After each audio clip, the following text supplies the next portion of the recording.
Good morning, church family. I'm here with my friend Craig in Santa Cruz, Bolivia, and we're actually in his church, Trinity International Church here that he pastors.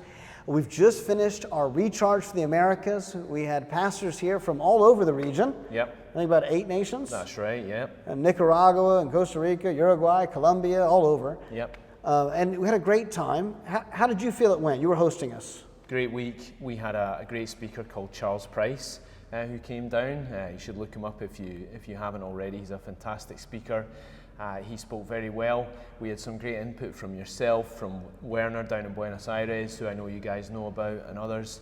But most importantly, I think just lots of built-in time for us just to be with each other, to learn from each other.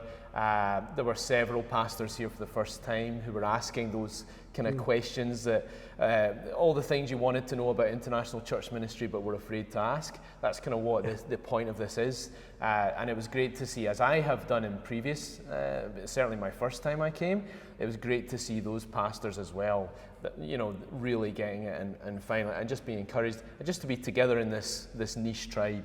Well, you reminded me, one of my favorite comments that happened this week was one of the new pastors. He said, I want you all to know I don't ask dumb questions like this at my church. Yep, that's basically it. Yep. But he said, but I need a place where I can ask these kinds of questions. Yep. And that's really what it provides, is these pastors have questions they can't necessarily ask their church. I mean, it's governance issues, it's theological, it's vision, it's multicultural stuff. And they don't know who else to turn to but each other. And so MICN provides a safe place, a neutral place. I mean, these pastors, we had Methodist, Baptist, Presbyterian, Pentecostal. I mean, it's a great group, much like our churches are. It's a mix of people. Yep. A number of nationalities as well represented, from South African, Argentine, Uruguayan, Scottish, and so forth. Even Scottish. Yeah, we let you in temporarily, probationary. Anyway, we had a great time together, and I really appreciate you and Amanda hosting. I know it's a lot of work. And then we got through the week, and that was, again, very good feedback from one person said to us that it was just the right amount of content versus rest time, because a lot of these people feel worn out. Yeah. I think you know that feeling. Yep. It's I certainly do now after a week with you. yeah, it can be exhausting. Yeah. Yeah. Now you know why the church. How do you guys do it? Why they let me travel so much? Right. They need the break. We've had it's been a lot of fun. And then today, we've been doing something with your church leadership team. That's right. That I was here with. Can you tell them a bit about that? That's right. Today being Saturday, David's led us on a deep dive, thinking about our mission, vision, and values, which we've maybe neglected to think about so much, but we're seeing how that's especially important because the church is actually about to begin looking for a new pastor, and these are very important aspects of that search, just to give prospective candidates, so I guess those parameters, those guide rails. So that was very helpful to do with David, and just thinking maybe about the church organisation more generally and where we want to be going. So thanks for that, David.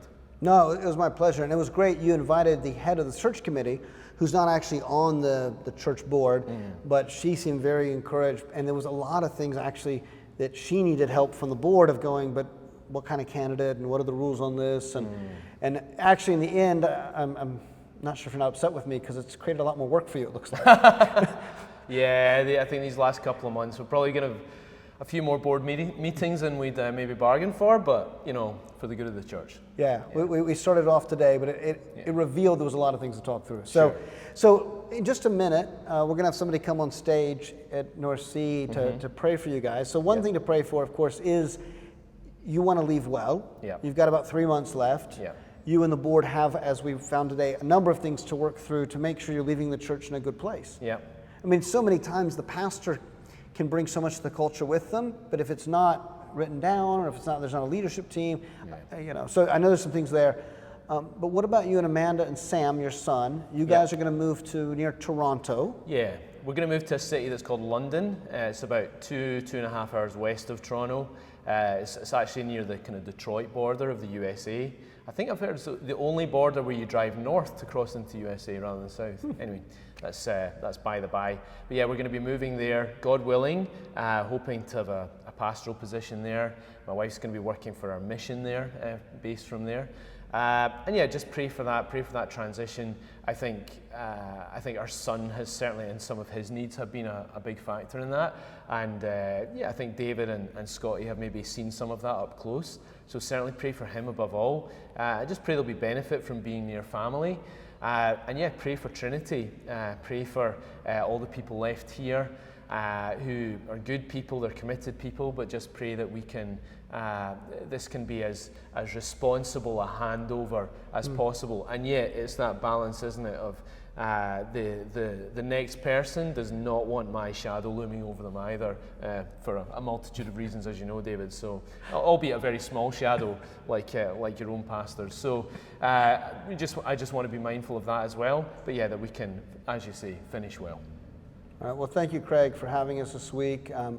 When you're watching this, it'll be a few hours after the service in Norway. I'll be preaching here in this room at Trinity. But let's take time now to pray for Trinity International Church, a sister church of ours in MICN, as they look for a new pastor, these things of the board, as well as praying for Craig, Amanda, and their son Sam as they transition back to Canada. So we'll do that now.